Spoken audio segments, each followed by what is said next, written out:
people are into movies, well, they'll have a movie, the movie will go along, and then the movie just might end a certain way. And you be like, I don't get it. They say, you don't supposed to get it. You're supposed to put your own ending on it. About like jazz, they call it artsy movies. And they say, no, you draw your own conclusion. This is a new way of the intellectualism that we're doing a new style of this shit. You gotta be A, B, C, D, E, F, D, boy meets girl, they use a tragic die with the same old bullshit. So they train them on another high level. Let me show you, you give you an example.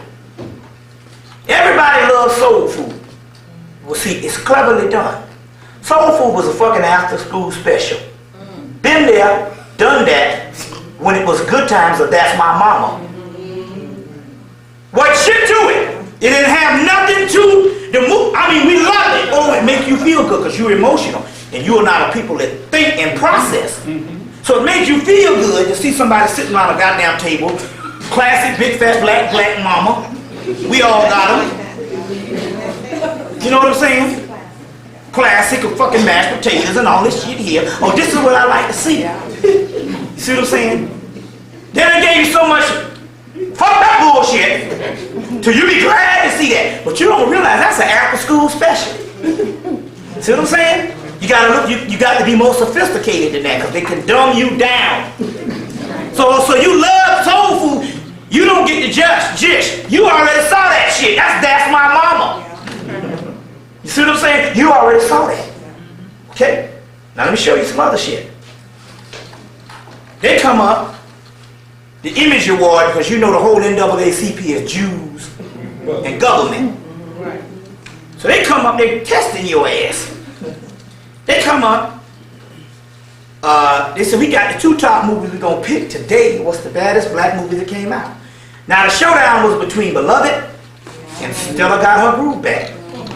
And so obviously people were rebelling against Oprah because Oprah done showed her ass. We understand that. She whiter than damn Barbara Walters or whatever. We understand that, but you don't understand that the movie was not Oprah's movie. It was Toni Morrison's fucking book. You understand what I'm saying? Not all shit is just made a movie that happened to come from books some damn time. It was Toni Morrison's goddamn book. You understand what I'm saying? But it was one of them artsy movies, because niggas say I didn't understand the shit. Look, anytime you got a black mother coming up out of a doggone grave with bugs on her, that's some shit to go, that's some badass stuff. Listen, the movie is probably one of the best case studies on you say, well listen, I want to know what they did post-slavery, a few years after they got out of slavery, when you know they showed the black men go off and get the hogs. They even showed the origin of the damn step dancing that the fraternities do when they was around there. And she said, y'all men, black men, get up and do that dance. The movie was a damn case study on fucking anthropology and your history. Okay, let me show you shit. Motherfucker was awesome. If you didn't get it, goddammit, you need to do some fucking soul searching. Get off the bullshit. Okay? The movie was awesome. If you understand on a high intellectual level. And I'm not being elite about this shit. I'm just telling you what time it is. We done degenerated into a doggone fucked up people. Whereas the white girls up, because I'm in the movie checking it out. Looking at the movie full of white people. And white people going, that shit is awesome. Black people, I don't understand it. How the hell you done got so lost? So that if a movie is on the doggone level, or something you saw in the 1930s or something, A, B, C, D, E, F, G, or after school special, you can't perceive nothing greater than what you've already been learned, I've already been taught, or whatever the deal is. I mean, dang. Okay, so, see, they're making fools out of Negro because they're showing the whole world these people are savages. Now, here it is, all the people up in there, they little suits and ties on, they damn Armanis and shit. This is the high Negroes, NAACP, woo. You don't get no higher than them doggone handkerchief head Negroes. Okay.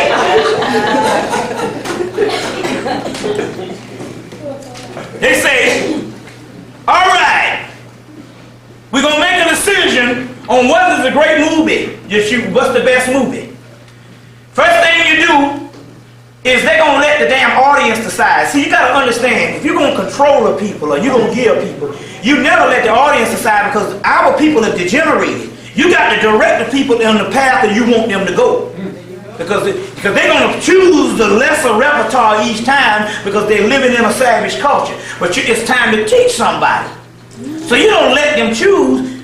So, beloved, Stella got his groove on. Stella got her groove back. Wins the shit based on some choice award. Now you don't understand based on, it's got to be some type of fascism here where you go, no, fuck that. This movie wins. Write that shit down and send it. Go get Lauryn Hill or somebody to open up the damn envelope. Tell them motherfucker this shit win. You got to deal with it on a politics level. Now why is that? That's because you go back and say, hey man, I want to make a movie about Elijah Muhammad. I want to make a movie about Marcus Garvey. They go, hold on now. We gave you Rosewood, 4 people in the goddamn theater. We gave you Beloved, 2 people in the theater. You understand what I'm saying? Even if it was already a box office flop, even if you say, well, it got the Image Award, black people chose it, then they go, well, maybe, hey, because you know, white people, they love awards too. They go, yeah, this movie did this. You understand what I'm saying?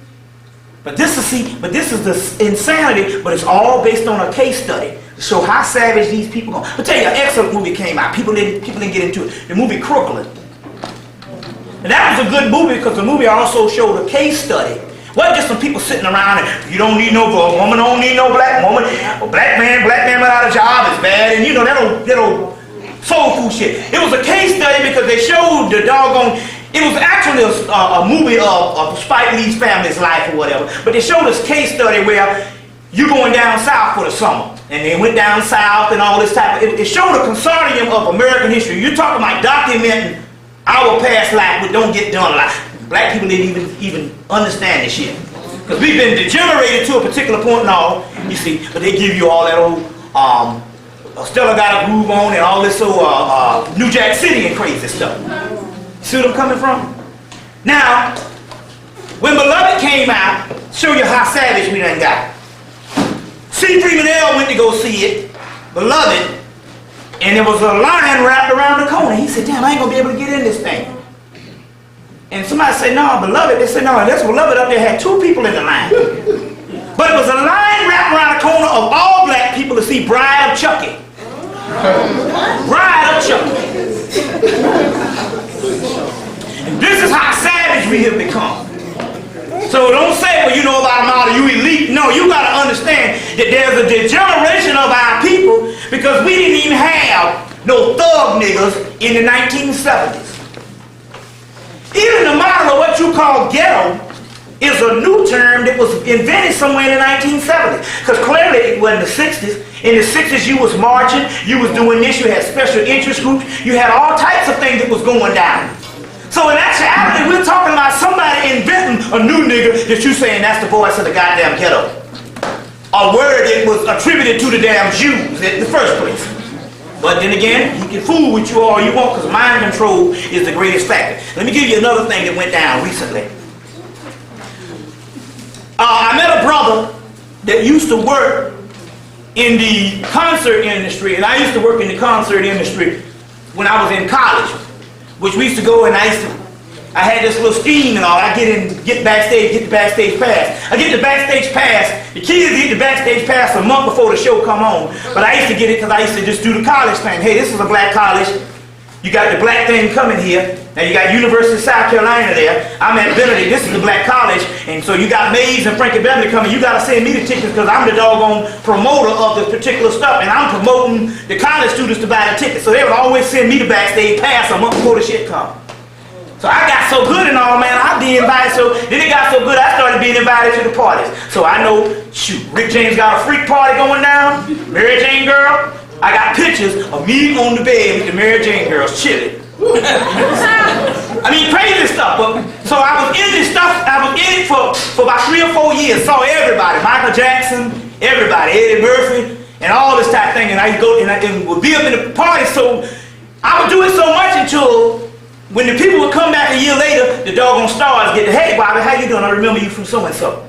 So when the brother started explaining that he used to be this brother from New York that he used to work the concerts, and he was showing me the structure, I said, yeah, I used to do that too and all. So I knew the brother was on the circuit. So as a result, he said, look man, He said, this is what happened in 1984. He said, I was doing some concerts around the northern area. He said, and so I was following Michael Jackson, you know, was setting up for Michael Jackson when he was in the States at the time, because he just, you know, doing the tour that started in the summer of 94 with his brothers and all. He said, so, no, well, this was the one that was where he was doing it before he got with the brothers or whatever the deal is. He was traveling around with Michael Jackson. He said, we noticed there was a white man with him all the time with this black bag. And he said, hey, that's the man with the money bag there. He said, so when I get back home to New York, when he come to New York, we gonna hit that crack and get that money bag. I'm gonna have my boys there. He said, shit, it's a bullshit job anyway. We could quit if we get the money bag. So he said they cased the joint and all, and they waited till, you know, Michael Jackson was on the stage and all the stuff was going down or whatever. And he said they had a brief intermission or whatever the deal is, and they said they ran and they got this bag. And they ran around the corner, and when they went around the corner, they opened it up and it was a transmitter. He said, so this is shit, we can't lose our job off this with no money. So they zipped it back up and put it back in place before the man got back. And then he said he started just noticing it and all, because he was still with the tour and stuff. He said, and then he realized what was going on. Apparently, he said what it was is that Michael Jackson had this implant in his head, and they had this cracker following him around and was fucking with him with this implant. So Michael started going a little crazy with this thing. So they didn't know what to do, Joe and the boys or whatever, his mom and all them. So at this time, Jermaine Jackson's in the Nation of Islam. So Jermaine said, hell, we need to take him to Farrakhan. So they kidnapped his ass. They did it with LaToya one time too. They kidnapped him in so many words and took him to doggone Farrakhan and them. So when they got in the room, they said a whole bunch of black people standing around in the room, and they started praying for him. And as a result, the energy from all them black people in the room broke that doggone microchip. And right after that, that's when they did the pedophile thing. See what I'm saying? So, you know, it was interesting because I knew the brother knew exactly what he was talking about. You see what I'm saying? So on the other hand, we was talking about genocide. There's 75,000 Africans dying every month from so-called AIDS. 75,000. So Africa is underpopulated on a mass level. You see what I'm saying? On a mass level. You see. Underpopulated. 75,000 dying with AIDS. I just wanted to give you that particular information on what's actually going down. And all. So now, I don't know if I told you, but in Atlanta, boy, you couldn't get no loan from the banks. You was black, man. If you didn't have no account, you couldn't cash no checks or nothing like that. All of a sudden, you can cash all the checks you want. You can even go in there with a burn-up check. You know what I'm saying? You might have damn Roy Rogers on that shit from 1930. They'll cash it. But the key is you got to get fingerprinted. So that's the key now. They're fingerprinting everybody, and that's a part of the thing. So you can cash the checks, especially because the whole key is to register those particular people that's outside of the culture. They call them the bohemian type of people, which is the exiles. Which means in actuality those people that don't live on everyday upper mobile lifestyle that they can't track. So when they come in, if they got a check, they will automatically cash it. They even give them the money even if the shit is bogus, just to get the fingerprint.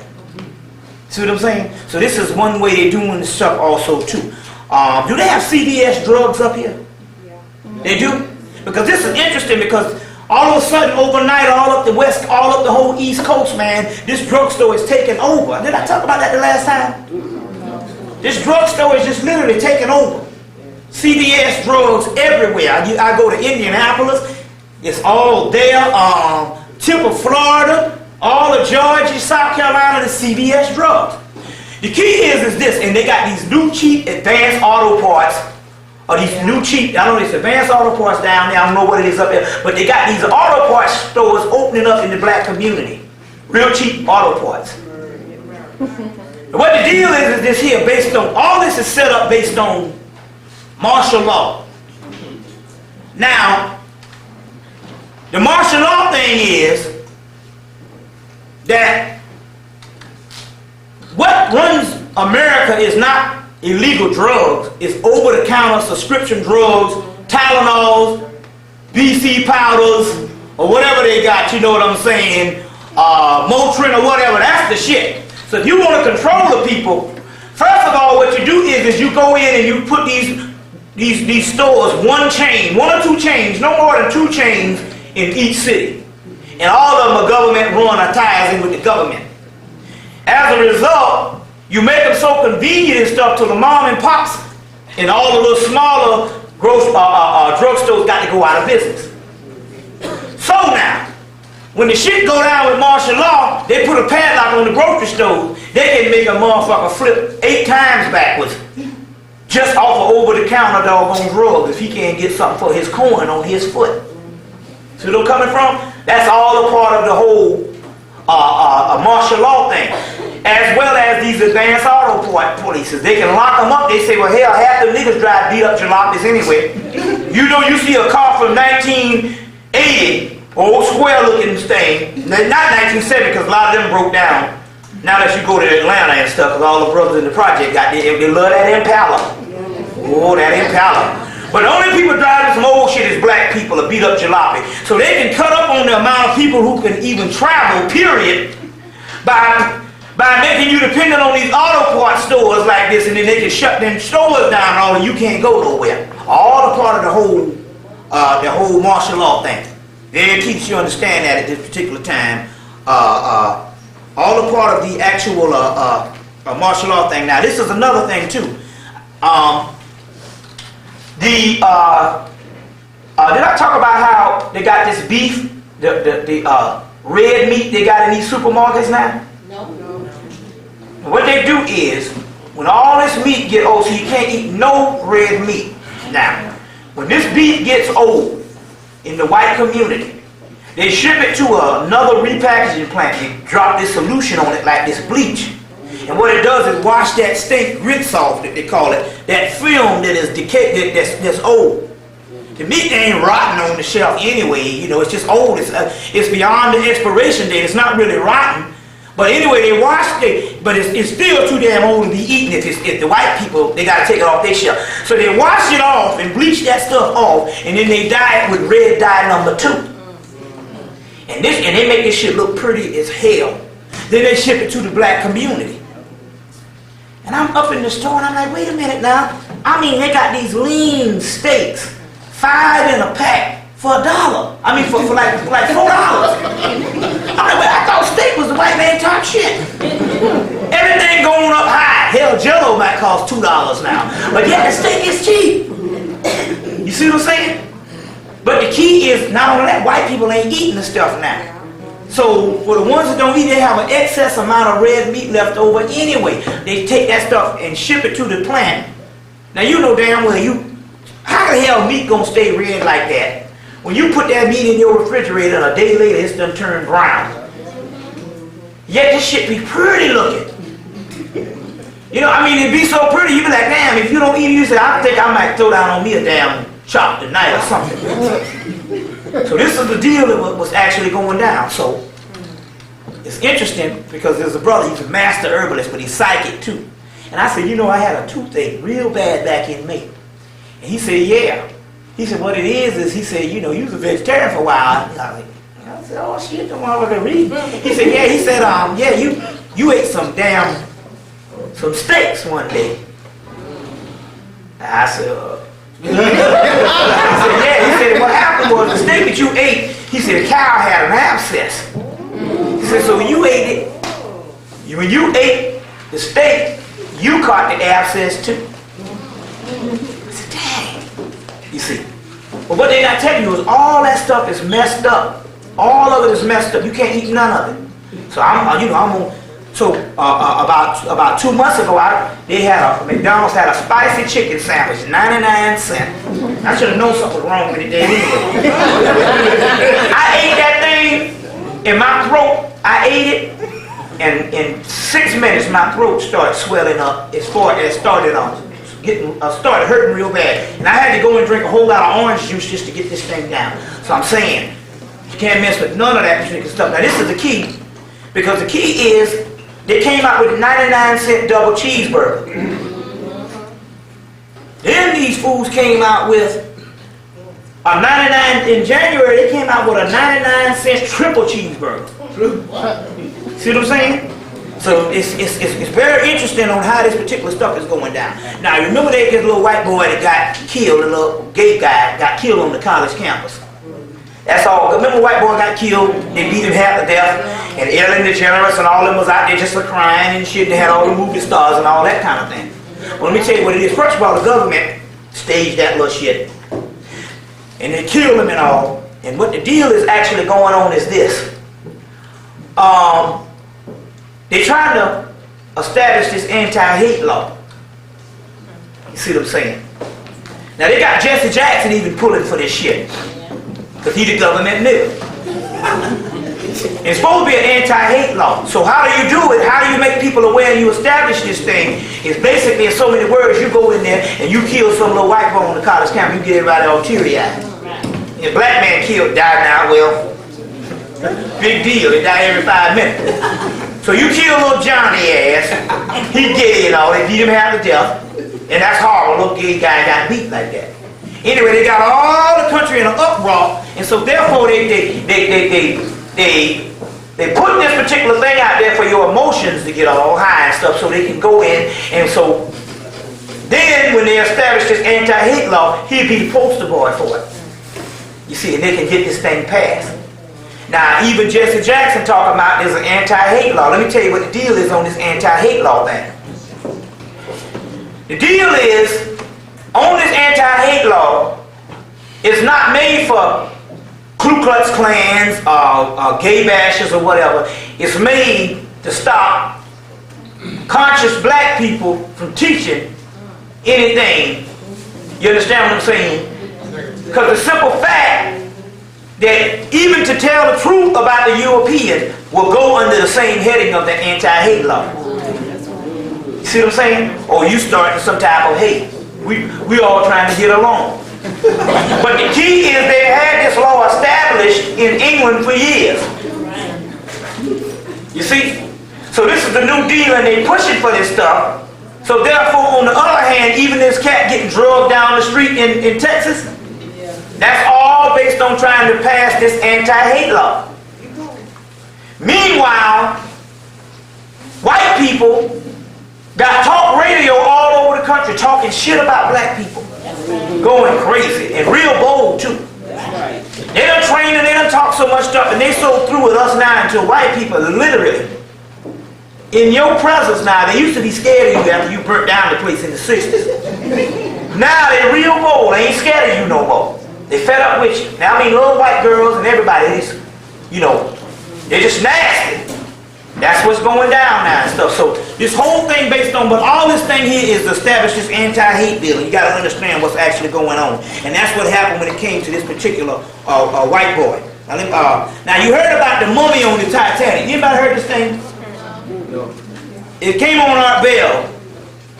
Apparently they had this curse on this mummy in the over in England. You know, they got the mummy from Kemet of Egypt. And it had a curse on it that they got curses on all the mummies. Because when they had the Ramesses exhibit that came in '88, they had to go to Charlotte because Maynard Jackson was the mayor and he wouldn't let it come to Atlanta because he understood based on the curse every city that thing went to, all kind of shit started fucking up. So it went to Charlotte in '88, and then in '94 this plane was just flying, took off and just crashed right off Charlotte Airport, and they still don't know what happened. '94 it was US Air just crashed. You see what I'm saying? So what the deal is, they got a curse on them mummies. He was mayor back in '89 when the King's Titanic exhibit came, and he wouldn't let it come to Atlanta. Because his father is a big time, his grandfather is Charles Wesley Dobbs, who is like one of the biggest black master masons in history. And white people now got a street, Dobbs Street, and this shit runs right in the middle of downtown near Planet Hollywood in the big glass hotel that you got. John Portman did the one downtown, the hotel with the Western. Well, they did that one after they did the one in Atlanta. Same people and all. But This street is a black Mason street right downtown. Meanwhile, you got Martin Luther King Street. Now, did I tell you about this? Yes. No. About where did it start from? No. Huh? No. You see. Anyway, in so many words, all Martin Luther King avenues or streets is a model after the one in Atlanta. But the one in Atlanta starts in the Confederate graveyard. Now, first of all, that lets you know that he was an agent, because they're not going to let no doggone Martin Luther King grave start in their whole sacred Confederate graveyard. And Margaret Mitchell, who wrote doggone Gone with the Wind, is buried in there. If you get on his street and go towards downtown and keep on it, you will end up in the Confederate graveyard. The street literally starts inside of the graveyard. And this is the famous street where all Martin Luther King streets is modeled after. You see what I'm saying? So anyway, these mummies got curses on them. So they had this mummy floating around England killing up a whole lot of white people. They said, we got to get this shit out of England, out of Europe. All kind of things happened. So they found some fool to buy that shit in America. They get that shit out of here. And they were shipping it to America, and they put it on the Titanic, and bingo, the rest is history. The shit sunk. Because even when you even go back and read the documentaries on the Titanic, there was a tugboat that almost hit it. Right before it came, it was a series of things that happened. Right before it sailed. One woman stepped up to it and she was silent. She said, oh, something bad gonna happen to this shit, and went on home. So there was a lot of things that actually happened, but what happened was it had a mummy on there and it sunk that shit. That's what the deal is on this particular thing that went down. Now, did you see the movie Small Soldiers yet? The movie Small Soldiers. Small Soldiers. Because they got the Gorgonites on there. Those are black people. That's why when you see the leader, he got dreadlocks and he got the lion whiskers, represents the Sphinx. Then they show all the other one looking, they got their monster looking. That's a whole nother alchemical mystery. But anyway, they represent black people. Real humble, real nice, and all that. And their main chief concern is to get back to this mystical land that they were taken from, and they don't know where it is. Meanwhile, they got the small soldiers of these rock'em sock'em, gung-ho military white boys, Navy SEAL type white people, and their main thing is to kill the Gorgonites. It's all in there. But just go see the movie, and then they both got these cells in them, which is this particular computer chip in them. But computer chip is a black and gold disc. It's square, but you know a square and a circle is one and the same, which represents melanin. And the guy said, whatever this thing is added to, it enhances its ability. It makes it a super atom. That's the science. But go back and look at the movie Small Soldiers, very key. Go read the movie Disturbing Behavior. Did you see it? Yes. Disturbing Behavior. A movie how you can be a real radical person in high school. One day, the next day, you come back and you're a part of an elite Letterman jacket club with your hair all combed looking like Posse and them from the 1950s. And in so many words, what they do is that they take these children, if your parents say we want it as far as this particular group, they take them and implant it and put an implant on the pineal gland. But sex drives the implant and runs it crazy. Disturbing behavior. It's all in there. They even talk about too much stimulation to the pineal gland makes this thing go crazy. Disturbing behavior. Now, go back and rent the movie Demolition Man. You saw Demolition Man, but what happened is you saw it based on the action. And they put so much action up in there until you don't get the gist of what's going down. And the reason why you don't, because you're looking at the action, but you're not paying attention to the conversation. This is George Orwell's 1984 written all over again. Now it's interesting because there was a George Orwell's 1984, I think the book came out in 1948. They had a movie, I think they had a movie to come out around that time too. Then they had the second movie to come out in 1984. But it's interesting, you can't hardly find the movie nowhere. It was Richard Burton's last movie. And you can't have sex, you can't do all this kind of thing. But it was interesting, the particular person got caught having sex. and Richard Burton comes in and he's chastising him because it's a whole elite group of people that's preying on all, literally is controlling this whole worker class society. And he said, well, do I have anything to look forward to? He said, look, I'm going to put my boot in your face. So when you wake up every morning, you will look forward to my boot in your face. Which means you can dehumanize a victim to the point whereas the victim can only enjoy victimization. He can only enjoy torture. About like that battered wife syndrome. You see what I'm saying? So now when you go see the movie Demolition Man, the first thing they say in the movie when they unthaw Wesley Snipes, now first of all they tell you, number one, they say that the incident that happened out in California with the gang warfare and stuff, they say that's the urban wars of the late 20th century. So they even tell you that this was a war that was put on by the government. Number two, the most notorious killer or criminal, the archetype or the prototype of the most notorious criminal of the late 20th century, they show you Wesley Snipes. Now here's the white man that killed the whole damn world, but all of a sudden the most notorious criminal of the late 20th century is Wesley Snipes. Now you got to go back because I just told you about them Indian parole, right? When you go see the movie, the first thing happens before he kills the man who's over the cryonic center. The man said, you know, we ended parole about 20 or 30 years ago. See what I'm saying? It's right in the movie. Now this is the key. First of all, the movie is a doggone case study on mind control. Now at a particular time in the actual movie, what's actually going down is this. The movie, the actual society is run by this one guy who Wesley Snipes comes up on and tries to kill, but it's not programmed into his programming to kill this person. About like criminals out here, they can kill another black person, but they don't kill no white people. Now I saw this with my own eyes in Chicago. They got white skaters and runners and joggers jogging around Cabrini Green in Chicago. And you damn near go over there and damn near get killed. But them damn crackers can draw all around there and all, and the black people psychologically won't even mess with them. We ain't never bothered the white man. So when, remember Wesley Snipes, they was trying to kill him, but he couldn't kill him. But so he was thinking because it was implanted, but it wasn't that. He had to give doggone your boy the gun to kill him. The white man in the movie is now the governor of Minnesota, John the body Ventura. Which I'll let you know that politics ain't nothing but wide world wrestling any damn way.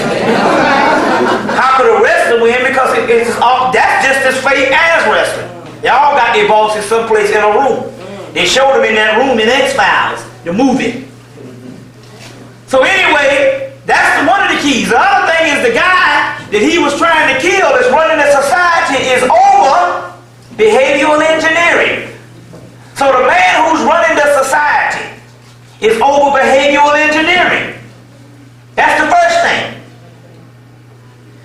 The second thing is they don't have no music now to raise nothing to a spiritual level, so they're doing commercial jingles. I'm a hot dog and all this kind of thing. No sex. Because sex is kundalini energy and that can raise you to your higher level. Music, it can raise you to another level also. All this is actually in the actual movie, but we're talking about behavioral science. But you got to, this time, instead of listening to the action part, you got to go and you got to look at the actual science when it comes down to what the conversation is actually going on. See what I'm saying? Even the movie Running Man. You see what I'm saying? The movie Running Man. In the movie Running Man,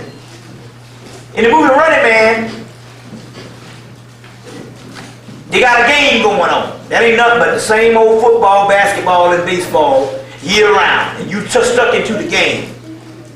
So they got the game going on, and Richard Dawson, who's the head of the game, says, get me the department, what he said? He said, get me the department. No, this is what he said. He says, get me the United States government entertainment division. And that's very key that you understand that. The entertainment division of the United States government, ever since McCarthyism of the 1950s, the United States government basically took over the Hollywood thing. Totally. You see what I'm saying? Now, as a result, what you have here is this. What you have here is, it is a conspiracy, so any black person that get into the movies has got to sell out totally. Before Vane Raines could be the actual hero in Rosewood, he had to get fucked up the butt in Pulp Fiction. See what I'm saying? Before Will Smith can be all the new Independence Day and the new James West and Men in Black, he had to get screwed up the butt in 6 Degrees of Separation. Before Chris Tucker could star with doggone Jackie Chan, he had to wear the dress in Fifth Element. Tell it. Tell it. See what I'm saying? As well as your boy Wesley Snipes, Mr. Macho Man, had to put on the dress in Tu Wong Fu. There it is. See what I'm saying? So what you got here is you got a literal initiation that they say you got to be initiated to get all the good movies. Now the only person he kissed the white girl and black people like lost their mind last year. Denzel is the only one that really hadn't sold out, but I'm going to tell you what Denzel did. Denzel goes in and makes his movie, 1 or maybe 2 a year, and he disappears. You don't never see him in the public eye no more. You don't see him all grinning, all hugged all up with all the Hollywood's elite. And he don't get too big. You see what I'm saying? It's like they said in the movie Scarface, with the first boss that Al Pacino had. He said, look, I don't want to try to get big. He said, because if you get too big, that's it. You owe too many people, and that's it. So it's initiation in the Hollywood division. So in order for you to do something, you always got to doggone sell out. Now there's a movie called In the Company of Men. Go check this movie out. It's called In the Company of Men. And it's talking about how white men can get these doggone, in the corporate world, can get this. They was preying on a deaf girl. This girl was deaf. And he said, I'm going to get her and turn her ass out. And they did. She fell in love, and this guy turned her. He said, why you do it? He said, because I can do it. It's like conquest. It's like a game they play. So this black guy comes in, and he says, hey, listen. He says, listen, there's a new position opening up, and you can go up the corporate ladder.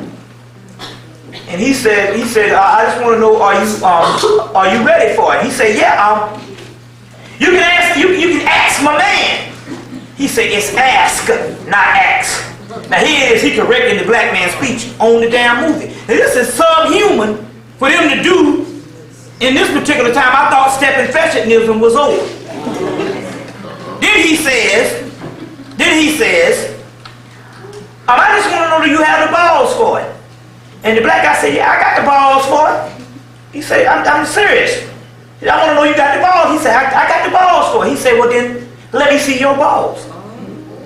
The black guy said, what? He said, you say you got the balls for it. I got a position for you. You say you got the balls for it. Let me see your balls. And this black guy unzips his pants and shows this man his doggone nuts. In the movie? In the movie. In the Company of Men. Now these movies are going around the world as dehumanizing us. And they show that our people will do any damn thing for money because they are animals. It's in the movie. They will stop at nothing.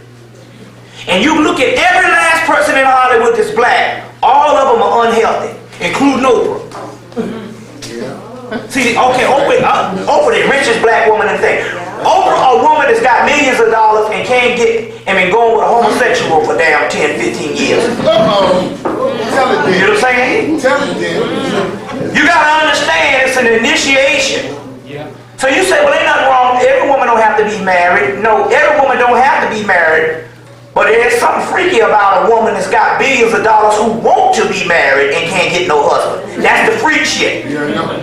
Before that, she was the big fat Aunt your mama. Then she lost weight, and them crackers said, we don't like you. You saw that show? They said, no, we don't like you because you lost weight. I was going to invite you to my house, but now I don't even like you no more. And Oprah's like, what the hell going on here? You think you better. But see, that's just it. See, oh, she can have money. She weighs 400 pounds. Poor Oprah. She the man, your mama sucked the baby on the titty. See what I'm saying? But when she lost weight, Oprah started looking good. Now that mother is richest black woman, richest woman in the country, and Oprah looking good. You don't have to tiptoe it through the tulips no more on no cold night with Oprah no more. You can tap down this sport Oprah and buy Oprah a Coca-Cola and some peanuts. See what I'm saying? Oprah looking good. Them crackers don't like it. But then again, they say, oh, don't worry about it. See, they told her, look, okay, that's cool, but you just can't get married. You got to always stay a freak. See, it's not like she's a freak because she can't, because it's not a rule that every black woman or every woman has to get married. I'm not doing the patriarchal thing, but it is a freak thing when you want to get married and can't seem to get married with all the money you got. Hell, every nigga outside of fall off a damn trucker, man, her ass. And now because she look pretty damn good, he can sexually get into it. Shit, you got the ultimate doggone thing, rich, looking good. But see, it's always something wrong with all of it, and that's a ritual they go through. It's a secret society. And if you want in, you got to do the freaky deaky thing. You see what I'm saying? Or you don't get big. That's the key to this whole thing. And watch all of them. If you study them, all of them is doing some doggone freak stuff. Now, did I tell you the last time to study what a clone is like based on George Foreman? Did I tell you that? Like I said, you know, go and get the movie When We Were Kings. And look at the person that's in the movie When We Were Kings. See, I don't care what you do. Right now, what you were in your 20s, you the same person now. You ain't modified that much. You might have another ideology, but your mannerism is damn near the same. Now, he was a no-nonsense nigga. Now he go to old George. This was a man that was an introvert. He hardly ever talked. If you go see the movie When We Were King, now all of a sudden he just selling all kind of hamburgers and shit and just happy-go-lucky goddamn Jethro Bodine nigga. And he even said his favorite actor in the world is the fucking Max Baer. Jethro I think whatever name is, Jethro Bodine. That's a clone. Big old government clone. Look at it. You see what I'm saying? That's what the deal is on that. You see what I'm saying? So now let's get into some science here on some other stuff that's actually going down at this particular time. Let's see what we got here. What we're going to deal with here. I got some other notes right now. Cause what time is it? 6:34. Okay. Yeah. Okay. Good. So 6:30. We still deal with a lot of stuff here. First of all, Giuliani is announced that he wants all citizens of New York City to give a vial of blood. Now remember that Giuliani is the prototype mayor for all cities. So that means they wanted to come here too, but this is what he just announced. All citizens to give a vial of blood. You see what I'm saying?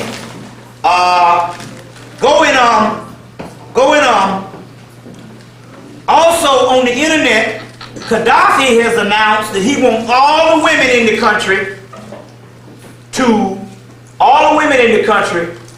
to have sex with black men. He said, because if we're going to make it in the 20th century, we got to make ourselves back into a black nation, otherwise we won't make it. So he's saying he wants all of the women in the country to darken down the next generation of children. You see what I'm saying? I mean, that's his logic, but I'm just saying, you know, this is he feels strongly about it. They ain't gonna make it if they don't do the shit. So that's very key based on that particular information that he's talking about. First of all, they got a movie coming out in May called The Mummy. I think it's done by the same people who did Stargate. But anyway, let me tell you the science on this. First of all, one of the ancient names for the word Christ is the Crest mummy. The Crest mummy or the Crest mummy. You find that in ancient Egypt, light of the world, and Jeremiah's information. So, in so many words, what they're trying to do is to symbolically try to kill the Christ on this particular movie. You see what I'm saying? This is a ritual, just like I told you last night, on several things that they're trying to do. You see what I'm saying? The crest mummy. So that's going to be one of the things that that's going to be one of the things that they're going to be dealing with this particular science. Now there's a movie called The 18th Angel. It's on video now. The science on that movie is they say that when man, the Lucifer will rise again when man finds out the science on how to reproduce himself. So when man creates the science on cloning, in so many words, to reproduce himself, that's when basically the 18th angel and all this stuff will appear. Now on some other things, you got 666, which is 18. So in so many words, they got a little white girl and all in the actual movie, but they said, but when the next time the 18th angel comes, it will be the face of beauty. So in so many words, the face of beauty, remember I told you yesterday that anytime you hear the word the face of God, they also talk about the pineal gland. So they say Lucifer, the pineal gland, that's the light bringer. So all of that particular stuff has a lot to do with this particular information. You know, there's another movie now, if you want to understand the mysteries of melanin and how melanin works. Melanin in the Jung psychology is called the shadow. The shadow. I introduced it. I showed you about the book Aeon the last time. The book Aeon. Did I talk about that book? Jung's book Aeon the last time? Yeah. But anyway, in so many words, anytime you deal with any Jungian psychology, or Jung psychology, and you hear the word shadow, that's melanin. Now apparently Bram Stoker, who was the author of Dracula, wrote a story about something called Shadow Builder. So they got a movie that came out recently, it's on video, so a lot of these movies go straight to video, called Shadow Builder. And in so many words, it's dealing with the mystery of melanin and what melanin can do when there's no longer a physical body to hold it back. So go and get that movie, The Shadow Builder by Bram Stoker. Bram Stoker's Shadow Builder is at Blockbuster at this particular time. Get that particular movie. Also, the word imam the word imam, they say the imam. You know, the imam is supposed to be like the priest or the preacher in Islam. The imam in Islam, in actuality, is another word for the Christ. So, you know, you heard the Mahdi is a word for the Christ in Islam. Another name for the Christ in Islam is Imam, that later on, over the course of years, has gotten watered down into this particular thing as far as being the preacher or whatever, or the actual minister. But in actuality, one of the ancient words for the word Imam is the Christ. The Christ is Imam. It's very key. Now, let's go on. Let's see what else. I'm jumping around because I got a lot of notes here and I want to cover a lot of things tonight. First of all, no matter what this white boy tell you based on how these pyramids were built, they don't have a single damn clue. And they don't have a single clue about all that dragging some stones and cutting out all that kind of shit. The pyramid cannot be made, period, on the physical level by any kind of labor. The pyramids were made based on mental thought, and they're not telling you this, and third eye power. They literally, you're talking about some people with a vibratory rate so high until literally they constructed it with the power of movement of the mind. So you see them movies where they're taking the stuff and they do like that and the shit will fly off the thing. In so many words, that's a lesser repertoire of what the Egyptians did by cutting the stones and all that. They literally did it with mind power. But they did it during this particular time when the earth, because those pyramids are way older than what they're telling you. They already know this. You see what I'm saying? Because they even got the carbon dating on the Sphinx, because the Sphinx is damn 90,000 years old conservatively. And the Sphinx and the pyramids was built all at the same time. So how could the Sphinx be 90,000 years old and the pyramids be built by Khufu? And the only reason why the carbon dating don't work on that, because we know that the pyramids once had a whole limestone pillar casing to it. You know what I'm saying? The Arabs built the whole Cairo mosque after the same white limestone, and your greatest representation of that is the Earth, Wind, and Fire, All in All album. You'll get a greater representation of that. But they even talk about the white limestone pillar cases in Peter Tompkins' book, Secrets of the Great Pyramids.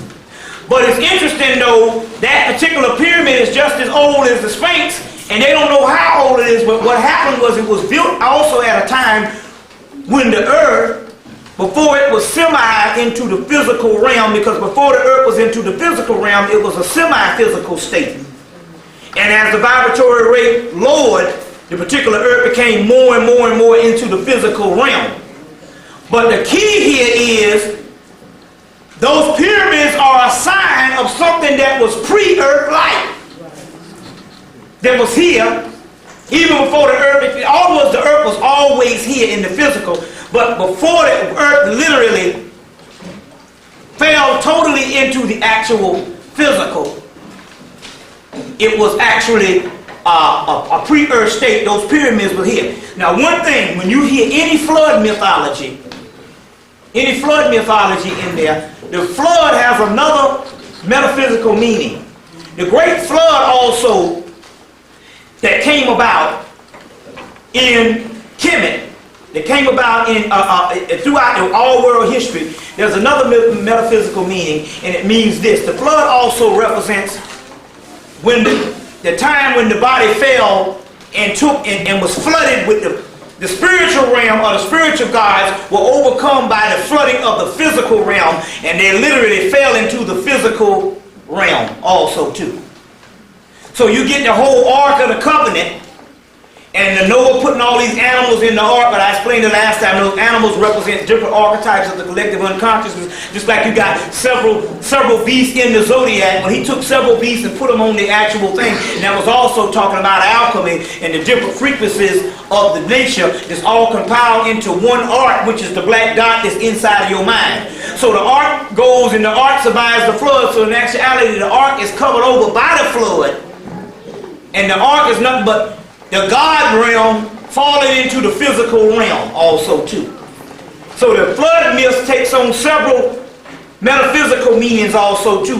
But one thing that I'm telling you is those particular pyramids were also built by a doggone third eye activity too. So and it also stands as a test of what is supposed to happen at the end time of the earth, when you get that type of power back, that you can move objects with your own mind, and we ain't talking about no plate across no damn table. You see what I'm saying, like that now. So that's one thing also to keep in mind also too. Keep in mind also too. Now they got this movie coming out called Foolish.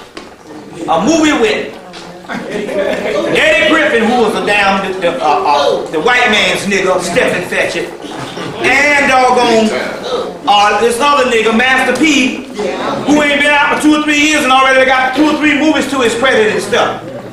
But it's interesting, they call the movie Foolish. And they're up there acting like clowns. But like I told you, these are propaganda movies that they can take and sell all over the world and say these people are going savage. Very key that you understand that at this particular time. Did I talk about the killing of Shrek-Anti the last time? Because I wanted to document that. I did? Do it again. Okay then, because I want to document that again. In so many words, literally, they took him out. When he was going on the way back from the plane, on the plane trip, back from the United States, basically they poisoned him. And in so many words, and then they told his wife to give over all his particular papers to the United States, to the French government, the French government, and all this type of thing too. Now, based on the esoteric doctrines, there's a Christ energy or a Christ cycle that also renews itself every 500 years. So the last time this particular cycle came about, we was going into slavery. And that was a part of the Christ going through another phase of the death phase or the bondage phase. But every 500 years there's a renewing of the actual cycle, and it's the rising of the phoenix rises every 500 years, and the phoenix is also a form of the Christ. So the movie that you got, Fifth Element, talks about this particular rising of this thing every 500 years, and in the movie Fifth Element they say every 500 years comes. That's not evil to you. That is you that they're calling evil. Now remember, when they showed this thing, it was this big round ball, which is the same black hole that's out in space now that I was talking about. This big round ball. And remember, they took the same ball and they shot the rockets into the ball, the nuclear missiles into the ball, and the shit got stronger. They showed the same thing on the movie Mars Attack. On the movie Mars Attack, they shot the doggone, they shot the missile and they took this little thing, looked like a doggone round balloon, and they sucked up the nuclear missile and it took it, and the Martian took it and sucked it up and got high off of it. Well, that same nuclear fusion is what melanin is. Melanin is called a subatomic nuclear fusion that's on the inside of you. So yes, last night when I was telling you they don't dare openly announce the day of violence because you have devices in the body that will come online, well, they automatically know based on this same subatomic nuclear particle that these devices can come online and destroy the earth, and that's why they got to kill you and go wise and conspire against you. You see what I'm saying? This is very key on how this particular thing is going down. But they showed both aspects of it, whereas they shot the two balls into the thing on Fifth Element, as well as Mars Attack when he sucked up it, and they was trying to show you that they couldn't kill him with the nuclear thing because we are made up of the same cosmic energy. Because our God is an all-consuming fire. You see what I'm saying? Which this nuclear particle is in us. We're going to get into a little bit of that also tonight also too. But anyway, they talk about this particular cycle every 500 years that comes. That's the same Christ cycle or the Phoenix cycle, which they call evil. So they're telling you that the Christ, because your Phoenix is known as the dove in Christianity, is known as the falcon in Egypt, or the hawk in Egypt is known as the blackbird crow in Ethiopia, as well as it's known as the eagle in Native America. So even in the movie The Crow, that's the symbol of the Christ. When the crow and all this type of stuff is the symbol of the Christ. And that's why, and the crow represents the symbol of melanin. That's why when they shot him all up, he would heal back up in a few minutes. Because that's what melanin does. And that's what you do also too, is heal overnight, providing the doctors in bad health didn't stop your ass based on they have a campaign to stop you. And if in perfect health, you would never die. We already know that. So the whole thing with the whole Christ thing is the movie The Crow is the actual Christ. You see what I'm saying? Is the actual Christ. So it's the Phoenix, the Christ, every 500 years they got this cycle. You see what I'm saying? Well, they have this particular cycle. So on the other hand, was it the 500-year anniversary with Columbus? Was that 500 years in 92? Yep. Yeah. You see what I'm saying? It's talking about the same cycle that we come upon, and we're in that particular Christ cycle. You see what I'm saying? That's why they was trying to kill this thing on the Fifth Element, this so-called evil. Then when they showed the evil, it was just this big black ball, which is the same big black ball that comes in behind hell box, this so-called cloud. You understand where I'm coming from? This so-called cloud. That's what that whole thing was. And even to the point where when it was ruling my man, and they put the scunion on him, the guy who was the villain in there, and he kept bleeding this black liquid coming down his face, which was pure melanin. You see what I'm saying? Which was pure melanin. But it's interesting that they would take this, I'm trying to say it's interesting that they would take the Phoenix cycle of every 500 years, which is the Christ, Raheru Kahudi, which is the Phoenix, and they would say that's evil. You see what I'm saying? But even on the other time when the cycle was supposed to have came, or they got an extension on the cycle, it was the same year 1914 that the Nation of Islam always talk about in the movie. You see? Or this so-called Phoenix cycle. You see? So a lot of this particular stuff has a lot of science to it on what they're actually dealing with at this particular time. Has a lot of science to it also too. Now on the other hand, even with, now like I said now, with Horus or Heru, which is the original Christ, you don't you get a little bit on it, and Gerald Massey's book, Ancient Egypt, The Light of the World, is probably one of the most complete explanations to go into the science on it. But as far as the mythology of this particular Christ thing, in Egypt, when you find the mythology, it's fragmented, and you don't get a lot about his years growing up and in between and a whole lot of things. They don't go comprehensive on it. If you want to get some of the best Heru stories, you need to go and you need to study the mysteries of Hercules. The mysteries of Hercules. And the mysteries of Hercules is Heru. You see what I'm saying? Is the actual Heru story. But even to the particular point whereas whenever he goes and once he completes his task, he's given 2 balls or 2 golden apples. And those golden apples also represent the yin and the yang thing. The yin and the yang part. Let me know when you want them to go and get something to eat. I have a question. What's that? You said a book, Ancient Egypt something? Light of the World. Light Of the World. Ancient Egypt, Light of the World. Ancient Egypt, Light of the World. Man, these things got wet. But anyway, yeah, I'm gonna deal with some other things also too tonight.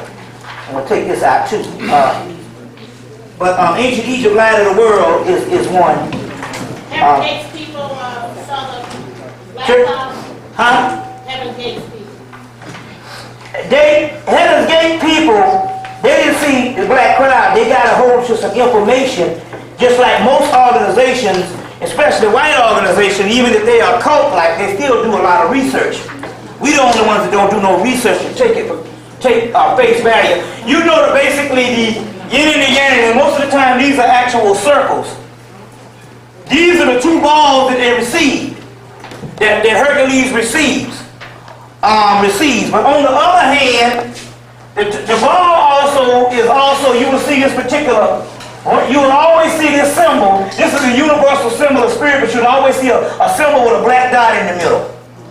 That's a universal symbol. But he got 2 of these symbols, and these 2 symbols side by side also represents the Christ. So the 2 symbols would look like this. He received 2 balls. Let me get a pencil and a piece of paper. I'm going to show you, there's a book that you need to get that explains this stuff also. He received 2 balls, which represented him going to the Christ. Now remember that this is Horus now. It's just represented as Hercules. He received 2 balls, which represents also the yin and the yang, but the 2 balls side by side look like this. And you see these 2 balls all the time. It's called the female breast, which is also the Christhood. So in actuality, the breast is also a symbol of the Christ, and a symbol of, in actuality, Horus. In order to get to the Christhood, the man had to become back to the feminine principle of woman also too, which is the same 2 balls that he found. And there's a book dealing with that called Ishtar Rising by